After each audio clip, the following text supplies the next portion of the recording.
दोस्तों welcome back. Today we will discuss the mediastinum pathology. ठीक है, हम आज डिस्कस करेंगे मीडियस्टिनम पैथोलॉजी, फ्लो वाली न्यूज़ क्या होते हैं, ठीक है, और ऑब्स्ट्रक्टिव लंग डिजीज में से ओनली क्रोनिक ब्रोंकाइटिस और एम्फीसी में स्टडी करेंगे। ठीक है, फर्स्ट ऑफ ऑल हमें ये पता होना चाहिए कि मीडियस्टिनम होता क्या है एक्चुअली। ठीक है, हम डिटेल एनाटॉमी में नहीं जाएंगे। ठीक है, हम कोशिश करेंगे अपने रिस्पायरेटरी सिस्टम और कार्डियोवास्कुलर सिस्टम खत्म करने के बाद एक लादा प्ले लिस्ट बनाएंगे जिसमें हम ये थोरेक्स एनाटॉमी वगैरह और ऊपर लिम्ब, लोअर लिम्ब, एब्डोमेन, ये सारी एनाटॉमी सेपरेट डिस्कस करेंगे। ठीक है, इधर हम only to the point short anatomy discuss करेंगे। ठीक है, फर्स्ट ऑफ ऑल मीडियस्टिनम होता क्या है। मीडियस्टिनम इसकी डेफिनेशन है, ये इसकी डेफिनेशन इसकी बोलती है centre space in chest between your lungs. ठीक है, ये होती क्या है, ये जो हमारे लंग्स मौजूद हैं, ये हमारा राइट लंग है, ये हमारा लेफ्ट लंग। ठीक है, सिंपली ये जो हमारे इन लंग्स के दरमियान जो स्पेस है बिहाइंड द स्टर्नम, ठीक है, इसको हम मीडियस्टिनम बोलते हैं। ठीक है, इसको हम क्या बोलते हैं, मीडियस्टिनम। ठीक है, अब मीडियस्टिनम को हम डिवाइड करते हैं इसी तस्वीर के थ्रू समझ लेते हैं। ठीक है, इजी हो जाएगा। इधर T4 और T5 के लेवल पे हमारा होता है स्टर्नल एंगल। ठीक है, ये स्टर्नल एंगल डिवाइड करता है मीडियस्टिनम को सुपीरियर मीडियस्टिनम और इन्फीरियर मीडियस्टिनम। ठीक है, सुपीरियर मीडियस्टिनम एंड इन्फीरियर मीडियस्टिनम। अब जो इन्फीरियर मीडियस्टिनम है इसको फर्दर डिवाइड करते हैं हम 3 पार्ट्स में। ठीक है, उसका आगे नाम है एंटीरियर मीडियस्टिनम, वेट करें, एक हमारा सुपीरियर मीडियस्टिनम एंड इन्फीरियर मीडियस्टिनम। ठीक है, इन्फीरियर मीडियस्टिनम को हम फर्दर डिवाइड करते हैं 3 के अंदर। ठीक है, एक है हमारा, कलर्स बड़े शार्ट हो जाते हैं, एक हमारा एंटीरियर मीडियस्टिनम जो सबसे आगे मौजूद है, उससे मौजूद है दरम्यान में मिडल मीडियस्टिनम। ठीक है, और लास्ट में मौजूद है हमारा पोस्टीरियर मीडियस्टिनम। ठीक है, हम इस वीडियो में ज़्यादा डिटेल में नहीं जाएंगे कि एंटीरियर मीडियस्टिनम में कौन कौन से पार्ट मौजूद है। ठीक है, कौन से लिम्फ नोड मौजूद हैं, मिडल में कौन सा है, पोस्टीरियर में कौन सा है। ठीक है, फिलहाल हम ओवरऑल पढ़ लेते हैं कि इसमें कौन कौन से इंपॉर्टेंट कंपोनेंट्स मौजूद हैं। ठीक है, अब इट कंटेन्स, ये ओवरऑल मीडियस्टिनम की बात कर रहे हैं। ठीक है, इट कंटेन्स, स्पेसिफिकली बात नहीं कर रहे हैं। It contains the heart. ठीक है, ये आपने याद रखना है। थाइमस आपने याद रखना है। ठीक है, लिम्फ नोड्स आपने याद रखने हैं।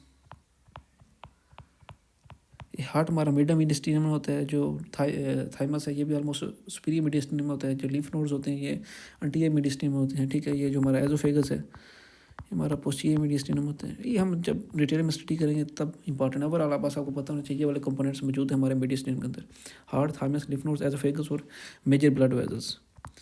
मेजर ब्लड वेजल्स कौन कौन सी हैं, some of them are aorta, superior vena cava, ठीक है, इन्फीरियर वेना कावा। ठीक है, हमारी एजाइगस वेन होती है, उसके बाद दिस वंस। ठीक है,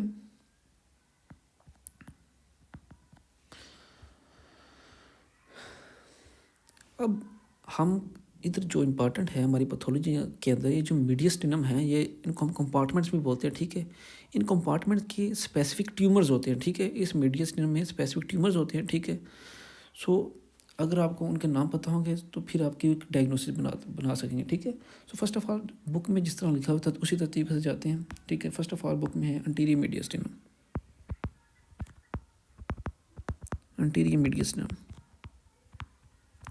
अब एंटीरियर मीडियस्टिनम में क्या क्या चीज़ें हैं ये हम डिस्कस करते हैं। हमारा एंटीरियर मीडियस्टिनम सिंपली इसके लिए जो निमोनिक है 40s। ठीक है, TOT, ये वेरी हाई यील्ड है। ठीक है, ये तो आपको हर सूरत पता होना चाहिए। ठीक है, फर्स्ट ऑफ ऑल जो आपका पहला टी है वो है थाइमोमा। आपका एंटीरियर मीडियस्टिनम में क्या चीज़ होती है, थाइमोमा। ठीक है। नेक्स्ट होता है हमारा थायराइड मैस, थायराइड मैस, ठीक है। ये हमारा किसमें होता है, एंटीरियर मीडियस्टिनम में। उसके बाद होता है teratoma, thymoma, thyroid mass, teratoma और टेरिबल लिम्फोमा, टेरिबल लिम्फोमा। अब ये चार चीज़ें हैं जो होती हैं हमारी इंटीरियर मीडियस्टिनम में, ठीक है। अगर ये किसी पेशेंट के अंदर हैं तो प्रेजेंट कैसे करेगा, दैट्स द इम्पॉर्टेंट थिंग। क्या है, ये तो हमें पता होना चाहिए हर सूरत। सिम्टम्स कौन से आएंगे इस पेशेंट के अंदर, कौन से सिम्टम्स के साथ ये प्रेजेंट करेगा आपको, ठीक है। So symptoms are, the first symptoms is chest pressure. सही बात है, ये अपने आपके जो है मीडियस्टिनम में मौजूद है, जो आपके पार्ट्स अंदर मौजूद है, हार्ड लंग उनके ऊपर प्रेशर डालेगा, जिसकी वजह से आपको चेस्ट प्रेशर महसूस होगा, ठीक है, दबाव महसूस होगा चेस्ट के अंदर। नेक्स्ट आपका कफ, ठीक है, ये भी नॉर्मल बात है, ठीक है। डिज़निया, ये भी हमें पता है, ये जो कफ और डिज़निया तो हर किस्म की बीमारी में जो रेस्पिरेटरी उसमें मौजूद होता है, ठीक है। और समटाइम्स, ये इंपॉर्टेंट है, sometimes no symptoms, sometimes no symptoms, ठीक है। और ये जो फिर एक्सीडेंटल, इसकी एक्सीडेंटल डिस्कवरी होती है इसकी, ठीक है। इस केस में कुछ पेशेंट का मौजूद होता है लेकिन उनको सिम्टम्स नहीं होते, ठीक है। सो जब वो वैसे ही नॉर्मली में भी कोई वैसे ही लंग्स के चेस्ट एक्सरे वगैरह कर रहे हैं तो उसमें में भी वो देख लें, ठीक है। अब आते हैं मिडल मीडियस्टिनम की तरफ।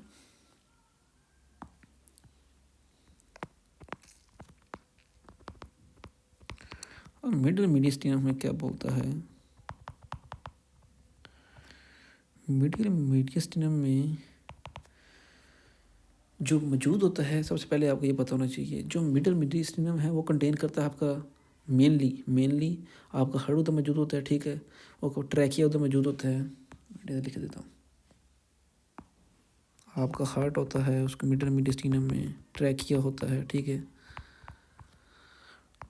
Blood vessels, major blood vessels होती हैं, ठीक है, वो ऊपर हमने स्टडी की हैं, जैसे स्पीरी वेना कैवा हो गया, अयोटा वगैरह हो गया, ठीक है। लिम्फ नोड्स होते हैं, ठीक है। अब कॉमन पैथोलॉजीज कौन सी हैं जो पाई जाएंगी किसके अंदर, आपको मिडल मीडियस्टिनम के अंदर। पहला आपको पता होना चाहिए मेटास्टेटिक लिम्फ नोड्स होंगे। मेटास्टेटिक लिम्फ नोड्स मीन्स बीमारी किसी और पार्ट से ट्रैवल करके इधर आ सकती है, ठीक है, metastatic lymph nodes. Second bronchogenic cyst, bronchogenic cyst मौजूद हो सकते हैं इधर, ठीक है, ये भी इम्पोर्टेंट है। थर्ड हिएटल हर्निया इधर मौजूद होता है, इसका क्या मतलब है ये बताता हूँ। हिएटल हर्निया सिंपली इसका मतलब ये है कि जो आपके एब्डोमेन के पार्ट हैं, एब्डोमेन के,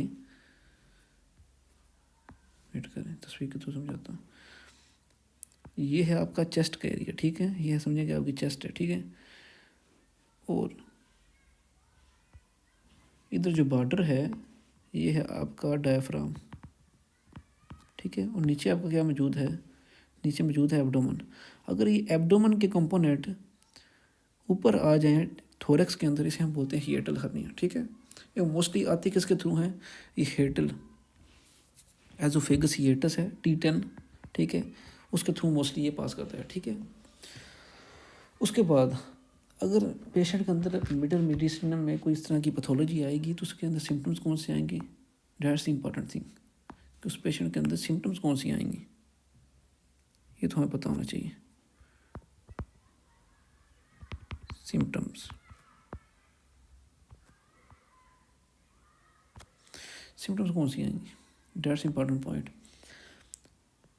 पहले वाली बात, काफ उसके अंदर मौजूद होगी बंदे के अंदर, उसको चेस्ट डिस्कम्फर्ट होगी, ठीक है।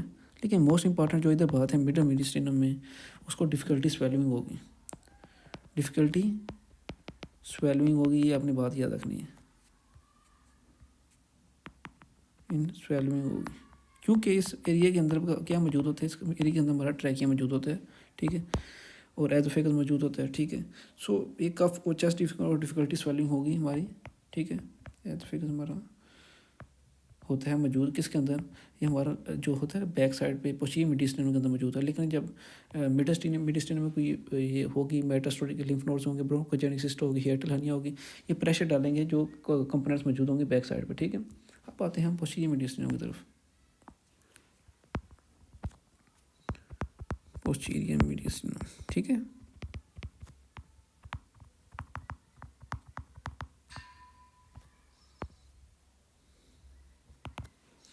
पोस्टीरियर मीडियस्टिनम में क्या पता होना चाहिए, फर्स्ट ऑफ ऑल कंपोनेंट्स आपको पता ही हैं, एजोफेगस है, ठीक है।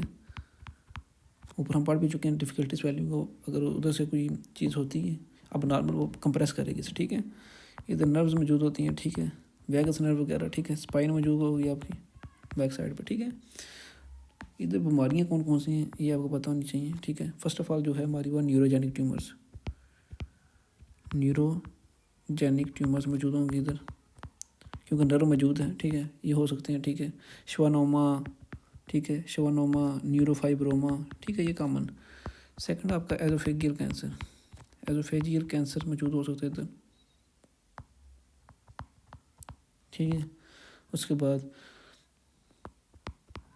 वर्टिब्रल इन्वायरमेंट हो सकती है, पोस्टीरियरली मौजूद है ये, ठीक है। Posterior environment vertebra like in multiple myeloma, ठीक है। सिम्टम्स कौन सी है ये इंपॉर्टेंट है।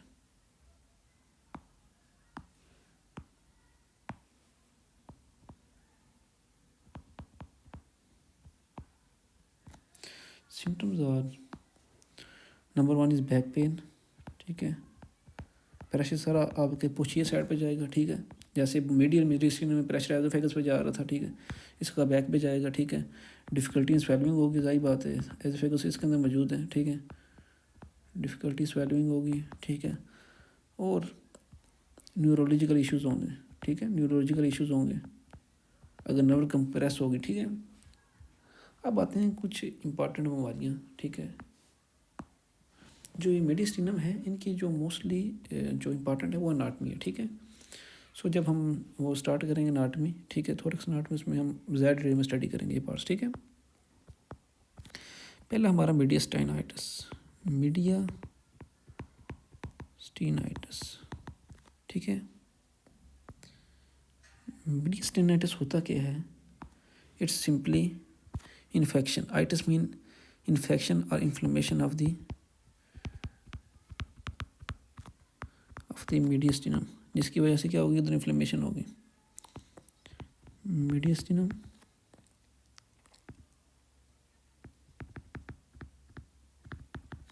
और ये वेरी सीरियस है, ठीक है, वेरी सीरियस कंडीशन है ये वाली, ये कंडीशन है वेरी सीरियस है, ठीक है।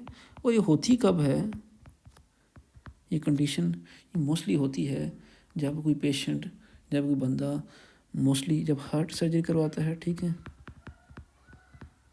दिल की सर्जरी वाला पेशेंट हो गया, ठीक है। उसके बाद कुछ बंदे होते हैं जिनके अंदर एसोफेजियल रप्चर होता है, ठीक है, एसोफेजियल रप्चर, ठीक है, एसोफेजियल रप्चर होता है पेशेंट्स के अंदर, ठीक है, उनमें हो सकता है, या may be spreading dental infections, कुछ टाइम होता है कुछ दफ़ा जो दांतों का इन्फेक्शन है वो बैक साइड पे जाके ना वो मीडियस्टिनम में आ जाते हैं, ठीक है, डेंटल इन्फेक्शन, ठीक है। सो दांतों वाला काम सीरियस है, ठीक है। एसोफेजियल रप्चर हो गया, ठीक है, हार्ट सर्जरी हो गई, ठीक है, और ये एसोफेजियल रप्चर हो गया, ठीक है। अब सिम्टम्स कौन सी आएंगी इन पेशेंट्स के अंदर, that's the most important part. Symptoms क्या नज़र आएंगी आपको,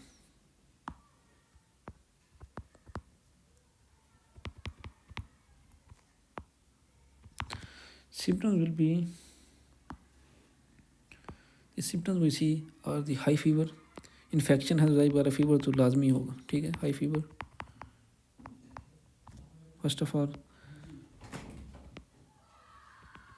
हाई फीवर हो सकता है, चेस्ट पेन हो सकता है पेशेंट के अंदर, ठीक है, ये तो जाहिर सी बात है, ठीक है। उसके बाद टैकीकार्डिया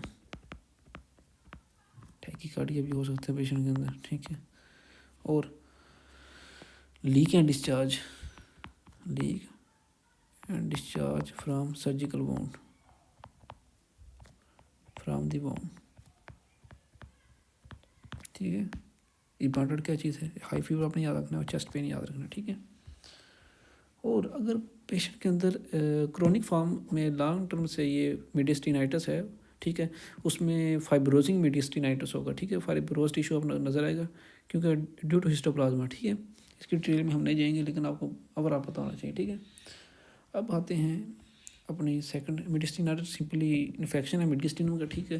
मोस्टली जब पेशेंट्स हार्ट सर्जरी करवाते हैं या एजोफेजियल रप्चर की वजह से, ठीक है, वो तो इन्फेक्शन हो जाता है, ठीक है। सो इसकी वजह से हाई फीवर और चेस्ट पेन वगैरह पेशेंट के अंदर महसूस होगा। और अगर सर्जरी का पेशेंट है तो उसमें लीक और डिस्चार्ज भी नज़र आएगा, ठीक है, पस वगैरह नज़र आएगा। सेकंड हमारा न्यूमो मीडियस्टिनम, न्यूमो मीडियस्टिनम। अब न्यूमो मीडियस्टिनम क्या चीज़ है? न्यूमो मीडियस्टिनम सिंपली है air in the मीडियस्टिनम, air in मीडियस्टिनम। Normally इधर एयर मौजूद नहीं होती, अगर इधर मौजूद होगी तो इसे हम बोलेंगे न्यूमो मीडियस्टिनम, ठीक है। और ये नॉर्मल है, ठीक है। और होती कब है? ये होती है जब समटाइम्स अल्वियोलस बस्ट होते हैं, ठीक है, अल्वियोलस बस्ट, आपका अल्वियोलाई ब्रेक करे, ठीक है, उसकी वजह से। And air tracks in मीडियस्टिनम, air tracks. Simply अगर लंग के अंदर कोई मसला होगा तो एयर आपकी किधर आ जाएगी? मीडियस्टिनम के अंदर, ठीक है। अब इम्पॉर्टेंट चीज़ है कि इसमें सिम्टम्स क्या नज़र आएंगे, सिम्टम्स क्या नज़र आएंगे इस पेशेंट के अंदर, डेट्स इंपॉर्टेंट पॉइंट, ठीक है। न्यूमो मीडियस्टिनम का पेशेंट आप कैसे डायग्नोज करेंगे, ठीक है। फर्स्ट ऑफ ऑल ये पेशेंट आएगा शार्प चेस्ट पेन के साथ एज यूजुअल, ठीक है। जितने भी पेशेंट हैं रिस्पायरेटरी वाले, चेस्ट पेन लाजमी होगा, ठीक है। वॉइस चेंजेस होगी, वॉइस चेंज होगी, ठीक है, वॉइस चेंज हो जाएगी बंदे की, ठीक है। उसके बाद डिज़निया होगा, डिज़नी होगा, सबक्यूटेनियस एम्फिसीमा होगा, सबक्यूटेनियस एम्फिसीमा, एम्फिसीमा हो सकता है। लेकिन मोस्ट इम्पॉर्टेंट जो आपने बात याद रखनी है वो आपको बताता हूँ, वो है आपका हेमन साइन, हेमन साइन। हेमन साइन क्या चीज़ है ये आपको लाजमी बताना चाहिए। एक ही फीचर है इस डिजीज़ का, जब इस पेशेंट में आप हार्ट बीट चेक करेंगे आपको क्रैकलिंग साउंड नज़र आएगी,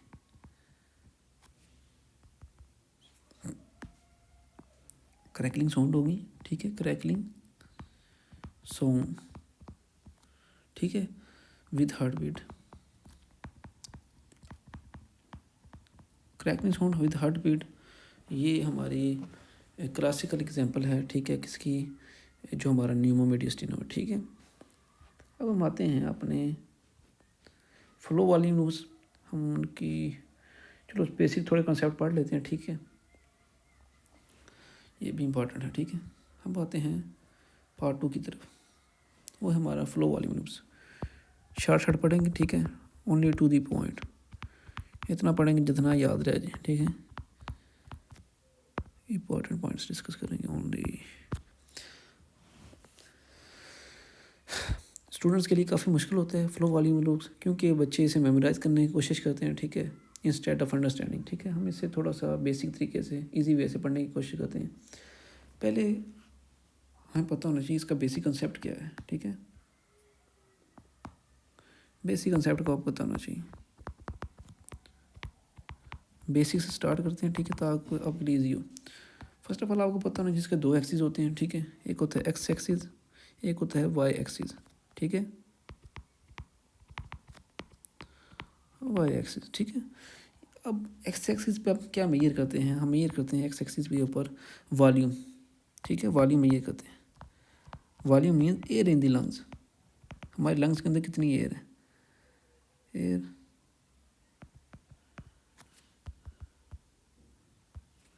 एयर इन लंग्स, ये मेजर करते हैं, एयर का वॉल्यूम मेजर करते हैं, ठीक है, सिंपली। जितना नॉर्मली जो एवरेज है वो 500 ml होता है, ठीक है। वाई एक्सिस पे हम चेक करते हैं फ्लो, फ्लो, फ्लो क्या होता है? Speed of air. वो कहना चाह रहा है कि जब आप ब्लो आउट करेंगे, ठीक है, आपकी एक्सपायरेशन कर्व बनती है, ठीक है, और जब ब्रीथ इन करेंगे आपकी इंस्पायरेशन कर्व बनेगी, ठीक है। इंस्पायरेशन और एक्सपायरेशन पे जो कह रहा है कि जो हमारे दो एक्सिस हैं, ये एक्स एक्सिस है और वाई एक्सिस है, ठीक है। इधर हमारा फ्लो, इधर होता है हमारा वॉल्यूम, किसका, ये दोनों चीज़ें हैं एयर की, ठीक है। एक में हम फ्लो ऑफ एयर चेक करते हैं, एक में हम वॉल्यूम ऑफ एयर चेक करते हैं। स्पीड आप इस तरह कह सकते हैं, वॉल्यूम बाय स्पीड, ठीक है। सो ऑन जब बंदा स्पायरोमेट्री करता है उसको बोलते हैं ब्लो आउट, ठीक है, ब्लो आउट एंड ब्रीथ इन। जब ब्लो आउट करेंगे आप, ठीक है,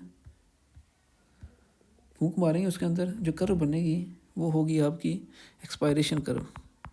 आप एयर बाहर निकाल रहे हैं, जाहिर बात है, ठीक है, वो होती है एक्सपायरेशन कर्व। और जब ब्रीथ इन करेंगे तो वो क्या होगी, इंस्पायरेशन कर्व होगी सिंपली। इसमें तो इतनी बड़ी साइंस नहीं है, ठीक है, ये तो हमें समझ आ गई। अब नॉर्मल लूप क्या होता है?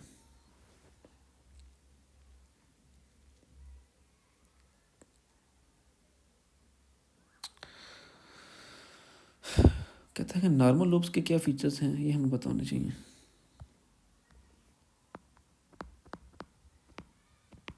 वो कहता है जो नॉर्मल लूप है हमारी उसके फीचर्स हैं,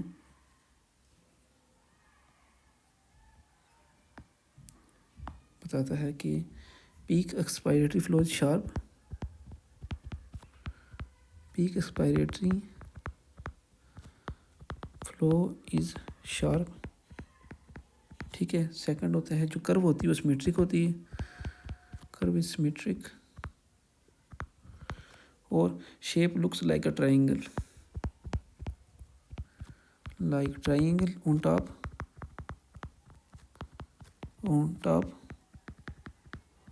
एंड कर्व बिलो। मैं इसको एक मिनट चेक करके आपको ड्रा करके देता हूँ, ठीक है, वेट करें। नॉर्मल लुक किस तरह होती है, वेट करके ड्रा करके देता हूँ।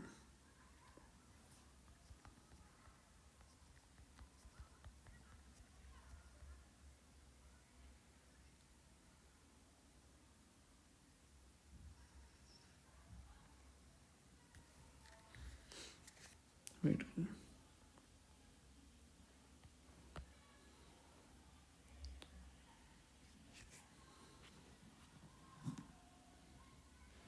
नॉर्मली हमारी ये होती है,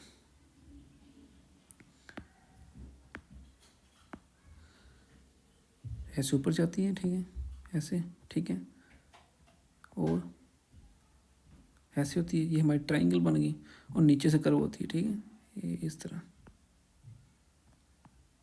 ठीक है।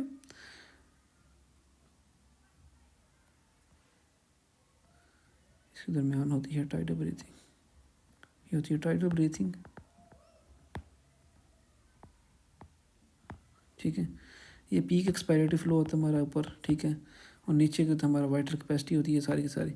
सो इसकी डिटेल में जाने की ज़रूरत नहीं है, इस पर हम कोशिश करेंगे कि सेपरेट वीडियो बना लें क्योंकि बहुत लंबी वीडियो इसके ऊपर भी, ठीक है। सो बस आपको ये पता होना चाहिए कि एक्स एक्सिस में क्या होता है, वाई एक्सिस में क्या होता है, ठीक है। अब हम आते हैं अपने ऑब्स्ट्रक्टिव लंग डिजीज़ की तरफ, जो इम्पोर्टेंट चीज़ है, ठीक है। Obstructive disease of the lung, इधर हम डिस्कस करेंगे COPD और asthma. Obstructive disease loop, COPD and asthma.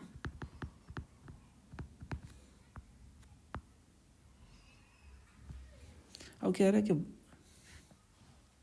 In patient में होता क्या है, हमेशा हमेशा याद बात रखनी है, जो मोस्ट इंपॉर्टेंट बात है इधर, कि जब भी ऑब्स्ट्रक्टिव लंग डिजीज़ का पेशेंट होगा इससे एयर बाहर नहीं निकलेगी, hard to get air out, ठीक है, ठीक है, ये वेरी इंपॉर्टेंट क्वेश्चन है, ठीक है। इनको एक्सपायरेशन में प्रॉब्लम होती है, एक्सपायरेशन प्रॉब्लम, ठीक है, इनके अंदर हमेशा एक्सपायरेशन, ये बहुत दफ़ा ये क्वेश्चन आ चुका है, ठीक है, ये आपने भूलना नहीं है। इनको एयर बाहर निकालने में प्रॉब्लम होती है, ठीक है। होता क्या है, what happens, that's important thing.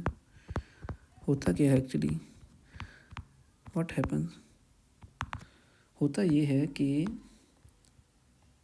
जो एयर वे है हमारा, जो कोलैप्स कर जाता है अर्ली, कोलैप्स अर्ली, क्योंकि ऑलरेडी ब्लॉकेज इन डिसीज के अंदर ऑलरेडी ब्लॉकेज होती है हमारी, ठीक है, जिसकी वजह से नॉर्मली जितना वो कोलैप्स करता है उतनी कोलैप्स करता है, लेकिन हमारा जो डायमीटर वो ऑलरेडी कम होता है डिजीज़ के अंदर, ठीक है, जिस वजह से क्या होता है एयर ट्रैपिंग हो जाती है, ठीक है, पेशेंट के अंदर, ठीक है।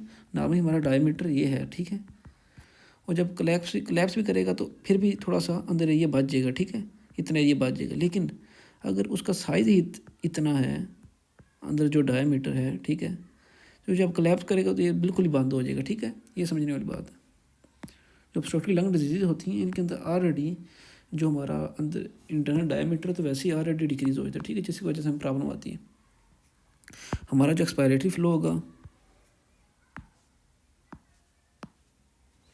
एक्सपायरेटरी फ्लो ये तो हमें पता डिक्रीज़ हो जाएगा, एक्सपायरेटरी फ्लो क्या हो जाएगा, डिक्रीज़ हो जाएगा, ठीक है, लो हो जाएगा।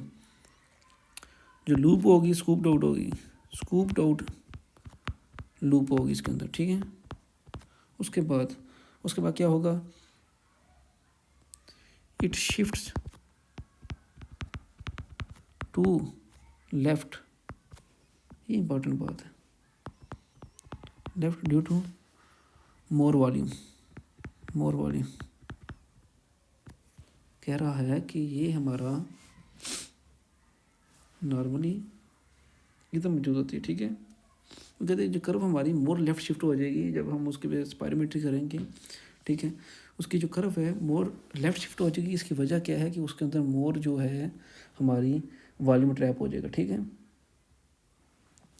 जो की नंबर से इस्तेमाल होते हैं, ठीक है, जो चीज़ आपने याद रखनी है मेन वो ये है कि जो आपका FeV1, ठीक है, ये डिक्रीज़ हो जाएगा, ठीक है, FVC डिक्रीज़ हो जाएगा, ठीक है, फोर्स वाइटल कैपेसिटी, ठीक है, इनकी दोनों की जो रेशो है ये भी डिक्रीज़ हो जाएगी, तो हर चीज़ डिक्रीज़ हो जाएगी, कहने का मकसद ये है, ठीक है। और डेट सब्सट्रक्शन अगर हम आए रिस्ट्रिक्टिव में क्या होता है, रिस्ट्रिक्टिव में उल्ट होता है, जो रिस्ट्रिक्टिव डिजीज़ हैं लंग की उसमें उल्ट होगा, जैसे कि फाइब्रोसिस होगी, सार्कोइडोसिस होगी, ठीक है, ये हमारी रिस्ट्रिक्टिव डिजीज़ है, ये हम डिटेल में स्टडी करेंगे, हमें परेशान होने की बात नहीं इसमें, ठीक है। इसमें सिंपली आपने बात याद रखनी है कि जो हमारा लंग्स है ये स्मॉलर हो जाते हैं, ठीक है, उसका साइज़ डिक्रीज़ हो जाएगा डायमीटर, ठीक है। So hard to get air in, उसमें आउट था इसमें इन होगा, बस ये आपने मेन चीज़ ये बात याद रखनी है, जो मेन पॉइंट है ये है, इसमें आउट में प्रॉब्लम होगी, इसकी इन के अंदर प्रॉब्लम होगी, ठीक है। उसमें होता क्या है, आपके लंग्स स्मॉल्स हो जाते हैं, ठीक है, स्मॉल हो जाता है लंग ड्यू टू फाइब्रोसिस या सार्कोइडोसिस, वॉल्यूम डिक्रीज़ हो जाएगा लंग का, ठीक है। उसके बाद क्या होगा, जो लूप होगी आपकी राइट शिफ्ट हो जाएगी। ज़्यादा डिटेल में जाने की जरूरत नहीं, ये मेन पॉइंट्स आपको पता होने चाहिए बस ये वाले। इसका किधर है, इसकी लेफ़्ट में शिफ्ट हो रही थी, इसकी राइट में शिफ्ट होगी। जब भी वॉल्यूम इंक्रीज़ होता है तो लेफ़्ट में शिफ्ट होती है, जब डिक्रीज़ होता है तो राइट में शिफ्ट होती है, ठीक है। उसके बाद की नंबर्स कौन से हैं इसके अंदर भी ये दोनों तो सेम होंगे, इसके अंदर भी FeV1 डिक्रीज़ होगा, FVC डिक्रीज़ होगा, लेकिन इसमें जो होगा FeV1 बाय FVC ये नॉर्मल होंगे, ये नॉर्मल होगा या इंक्रीज़ होगा, दैट्स द इम्पॉर्टेंट पॉइंट, ठीक है, ये आपने याद रखनी है, ये मेन डिफरेंशिएटिंग चीज़ है, ठीक है। उसमें ये डिक्रीज़ हो रहा था, ठीक है, रेशो, इसमें ये रेशो ये नॉर्मल होगी या इंक्रीज़ हो जाएगी, ठीक है, ये मेन पॉइंट हमारा। और जो ऊपर वाला उसमें टोटल, इसमें ये भी हम बात याद रखनी है, इसमें जो टोटल लंग कैपेसिटी है, ठीक है, ये इंक्रीज़ हो जाएगी, ठीक है, क्योंकि वॉल्यूम जो इंक्रीज़ हो गया, ठीक है, आपका जो रेसिजुअल वॉल्यूम होगा वो भी इंक्रीज़ हो जाएगा, ये तो आपको फिजियोलॉजी आती होगी जो रेसिजुअल वॉल्यूम करे, ठीक है। फोर्स रिस्पायरेटरी कैपेसिटी होगी, जो फोर्स रेसिजुअल कैपेसिटी, फंक्शनल रेसिजुअल कैपेसिटी, ये भी इंक्रीज़ हो जाएगी, ठीक है। इसके डिटेल में हम नहीं जा सकते अभी, ठीक है, लेकिन अगर आपको ये पता होना चाहिए, ठीक है। लेकिन इसमें जो टोटल लंग कैपेसिटी है, ठीक है, वो डिक्रीज़ हो जाएगी, क्योंकि हमारा जो ओवरऑल एरिया वो डिक्रीज़ हो गया यार, हमारा जो लंग्स वो स्मॉल हो गया, ठीक है, टोटल लंग कैपेसिटी डिक्रीज़ हो जाएगी, आपका रेसिजुअल वॉल्यूम में डिक्रीज़ हो जाएगा, ठीक है, लंग्स जो डिक्रीज़ हो गए ये रेसिजुअल वॉल्यूम में डिक्रीज़ हो जाएगा। लेकिन जो इंपॉर्टेंट पॉइंट्स हैं ये तीन है, इसमें ऑब्स्ट्रक्टिव में एयर आउट में प्रॉब्लम होगी, ठीक है, और लेफ़्ट शिफ्ट होगा, ठीक है। इसमें इनमें प्रॉब्लम होगी और राइट शिफ्ट होगा, ठीक है। इसमें ये जो इसमें रेशो डिक्रीज़ होगी, ओवरऑल रेशो डिक्रीज़ होगी, इसमें ओवरऑल रेशो इंक्रीज़ होगी, ठीक है।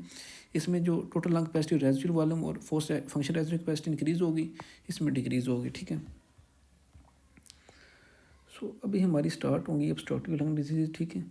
उसको हम नेक्स्ट वीडियो में कवर करने की कोशिश करेंगे, या अभी बल्कि स्टार्ट कर लेते हैं, इतनी लंबी नहीं है। फर्स्ट ऑफ ऑल हमारा क्रोनिक ब्रोंकाइटिस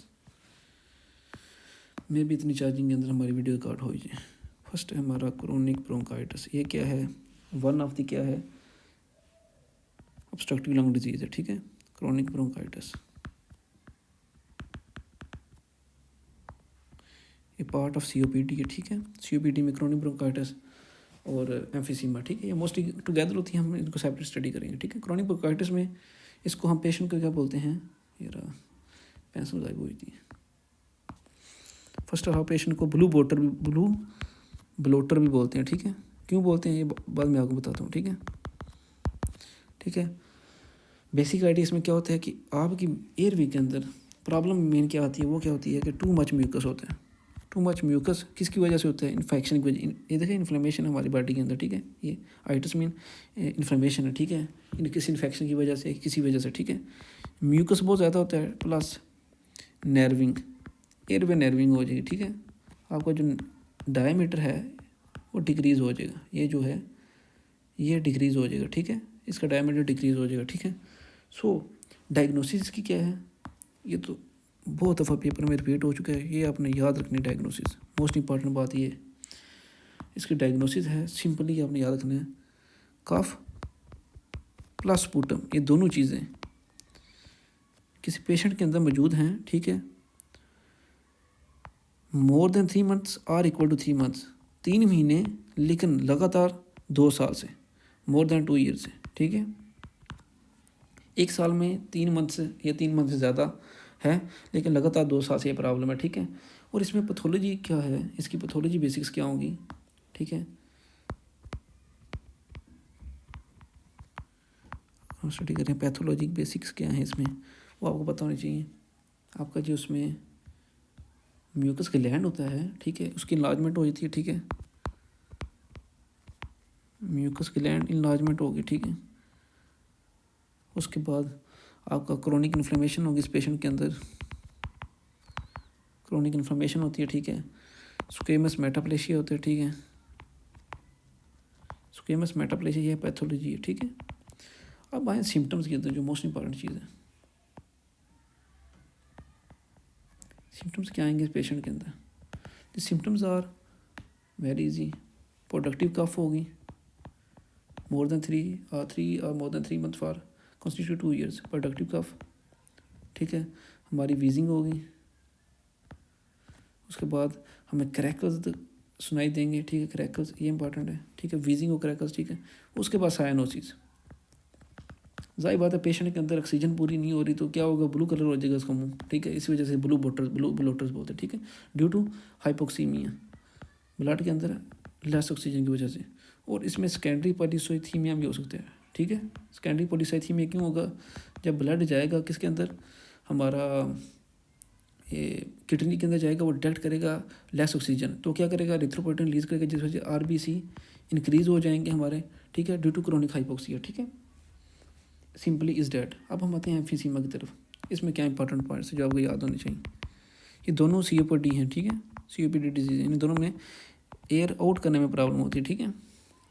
एम्फीसीमा सिंपली होता क्या है, जो आपके एल्वियोलर वाल्स हैं, ठीक है, इसमें वो डिस्ट्रॉय हो जाती हैं, और जब ये डिस्ट्रॉय हो जाएंगी तो आपका लंग्स जो होगा, जाहिर बात है फ्लोपी टाइप हो जाएगा, लंग फ्लोपी हो जाएगा, ठीक है, और ओवर इन्फ्लेटेड हो जाएगा, ठीक है, ओवर इन्फ्लेटेड।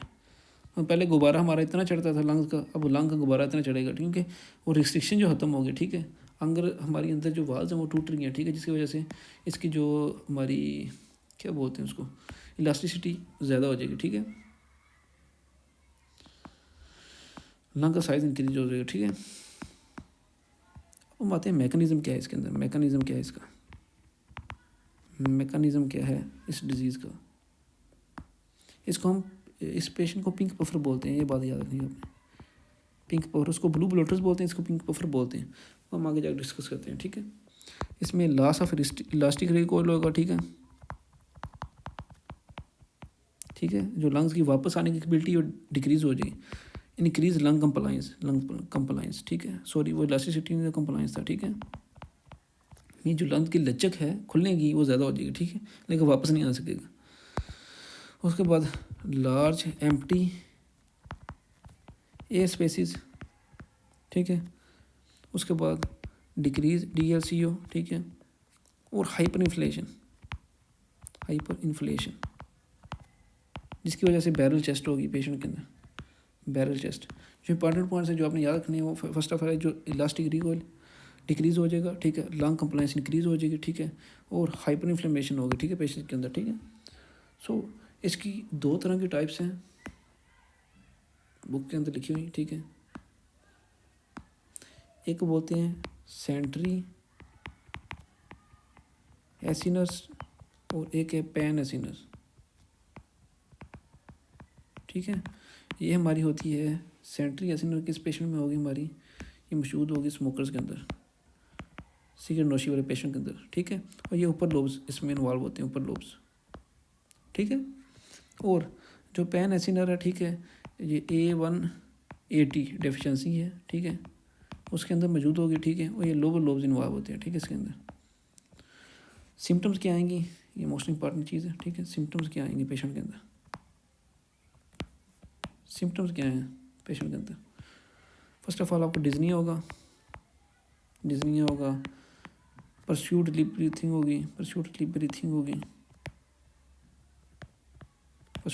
होगी, ठीक है। उसके बाद थिन अपकीनेस होगा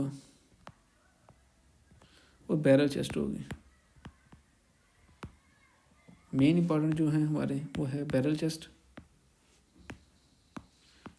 इंपॉर्टेंट, डिजनी इंपॉर्टेंट, ठीक है। और परस्यूट डीप ब्रीथिंग, ये आप यूट्यूब पे वीडियो चेक कर सकते हैं, उससे आपको इजीली समझ आ जाएगा कि परस्यूट डीप ब्रीथिंग होता है, ठीक है। So that's all about today disease, ठीक है। Tomorrow we will discuss about the asthma, bronchiectasis, restrictive lung disease, etc. in detail. So up to the next video. Goodbye.